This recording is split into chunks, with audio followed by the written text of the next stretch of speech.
Bienvenue à ce numéro du Journal des Journaux paru du 5 au 11 mai 2025, un numéro que nous entamons avec l'édition 2025 de la Journée mondiale de la liberté de la presse.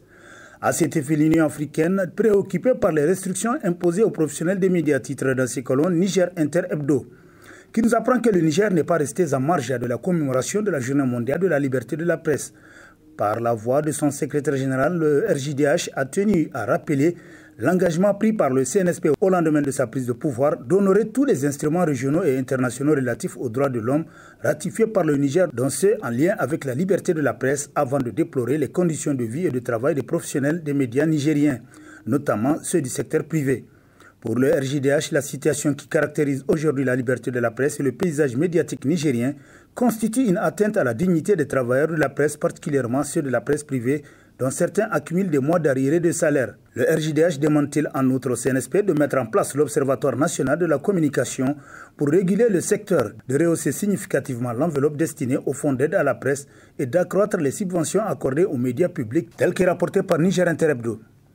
Mise en place du Conseil consultatif de la refondation, journalistes et syndicalistes les oubliés de la refondation, titre entre autres à ça une hebdomadaire Le Courrier, pour qui l'on est obligé de se demander si les critiques acerbes de cette presse vis-à-vis de l'ancien régime et notamment d'un certain Issifou peuvent agacer certains milieux du CNSP pour faire un tel choix qui ne peut aider à recréer la confiance et à soigner l'image de la transition au sein de la presse, même si l'on voit une autre opportuniste depuis des jours s'égosiller en éloge au nouveau régime qu'il combattait pourtant il y a quelques jours pour faire croire qu'ils sont ses meilleurs amis.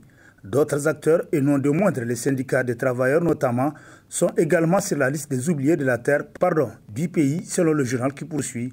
Dans l'histoire de tous les peuples et dans toutes les transformations que les sociétés ont connues, les journalistes et les syndicats ont joué des rôles de premier plan. Ils sont plus que nécessaires, même si l'on pourrait croire qu'ils dérangent souvent. Ils alertent et appellent à éviter de tomber dans l'irréparable. Et le CNSP en a besoin.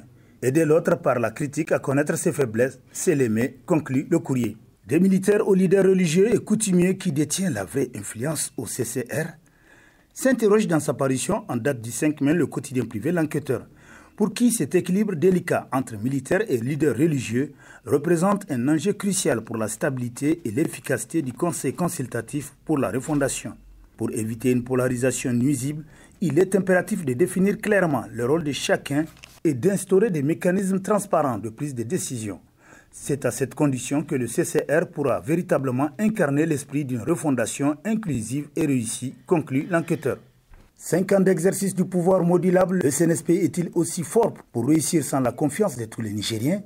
S'interroge l'hebdomadaire Le Monde aujourd'hui, d'après qui l'image du général Abdraman Tchani s'effrite sur les réseaux sociaux pendant qu'au Mali, celle du fier et très estimé général Goïta monte en puissance, pendant que le jeune capitaine Ibrahim Traoré est devenu une légende mondiale à qui ni son peuple ni personne au monde ne peut reprocher quoi que ce soit. Goïta et Ibé forment une seule et même personne avec leurs peuples respectifs.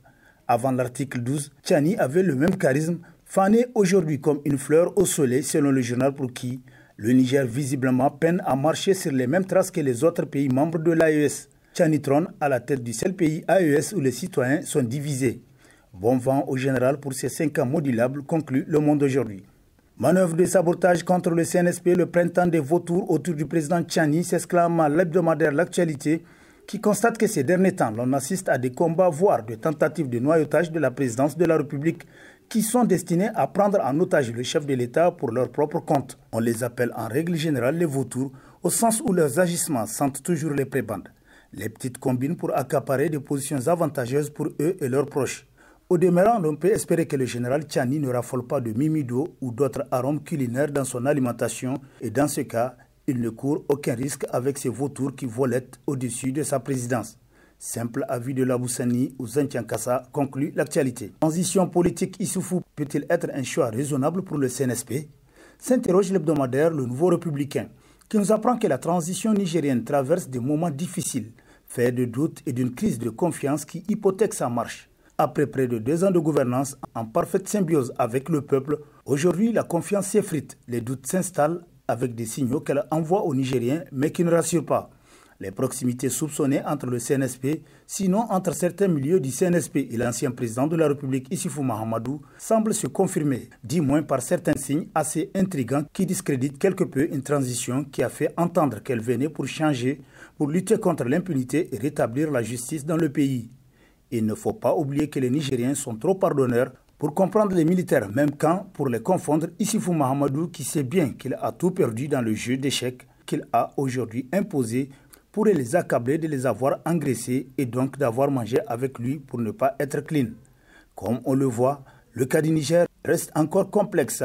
Pour rester très en retrait d'une AES qui ne peut s'encombrer d'ambiguïté, il revient au CNSP de faire son choix selon le nouveau républicain qui conclut « Le peuple continue de regarder et finira par se déterminer forcément ». Iranium nigérien, le Premier ministre Mahaman Ali Lamine Zen annonce la fin du monopole d'Orano, titre à ça une hebdomadaire satirique Le Hérisson, qui nous apprend que l'uranium nigérien n'est plus français, il est nigérien. C'est là une décision souveraine prise par le Niger. Et le Premier ministre Mahaman Ali Lamine Zen vient de le marteler de façon claire et limpide à la face du monde. En tout cas, le Niger, lui, vient de marquer un grand pas dans la conquête de sa souveraineté et d'indiquer la voie à suivre. C'est cela la grande victoire de la transition qui sera inscrite en lettres d'or dans les annales de l'histoire du Niger, conclut. M. Ali Mahaman Lamine Zen reçoit une délégation du département africain du FMI, titre à la une de sa parution en date du 7 mai, le quotidien gouvernemental Le Sahel, qui nous apprend que le Premier ministre, ministre de l'économie et des finances, a reçu en fin d'après-midi du mardi 6 mai 2025 à son cabinet une forte délégation du département africain du Fonds monétaire international, FMI, conduite par le chef de division adjoint Antonio David. La rencontre s'est déroulée en présence du ministre délégué auprès du Premier ministre chargé du budget, Mahaman Sidi. À l'issue de cette entrevue, le chef de division adjoint au département africain du FMI, Antonio David, a indiqué avoir échangé avec le Premier ministre sur les grandes orientations de la mission de la revue de programme appuyée par les facilités du FMI et discuter des perspectives de l'économie nigérienne ainsi que de la mise en œuvre des réformes qui visent à mobiliser des ressources, améliorer la qualité et l'efficacité de la dépense publique, promouvoir le développement du secteur privé et l'accès au financement selon le Sahel. Gouvernance, ministère du Commerce, Abdoulaye Seydou peut-il relever les défis des commerçants? S'interroge le magazine Tribune de la Patrie, pour qui, depuis le dernier remaniement, un certain nombre de réglages avaient été faits pour à la fois porter des équilibres et insuffler, on imagine, un nouveau souffle à l'action gouvernementale.